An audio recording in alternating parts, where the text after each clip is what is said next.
Bir bola bor edi. U yolg'iz yashardi.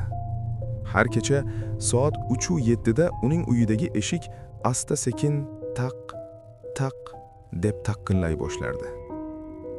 Avval u o'ylardi, shamol bo'lsa kerak. Lekin bir kuni u jasorat qilib eshikni ochdi. Tashqarida hech kim yo'q edi. Faqat qorong'ilik va sovuq shamol. Ertasigacha yana o'sha payt 3:07.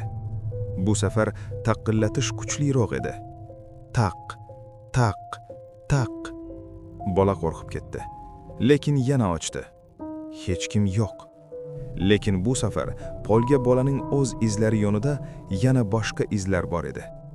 Go'yoki kimdir u bilan birga uy ichiga kirib ketgandek. U yugurib xonasiga kirdi. Eshikni qulfladi. Telefonini oldi. Onasiga qo'ng'iroq qildi. Lekin javob bo'lmadi. Orqasidan esa sekin ovoz eshitildi. Sen eshikni 3-marta ochding. Bola sekin ortiga qaradi va ko'rdi. U xonada yolg'iz emas edi. Shundan keyin qo'shnilar hech qachon uni ko'rishmadi. Faqat har kecha 07 da o'sha uy eshigi o'zi-o'zidan taqillab turadi.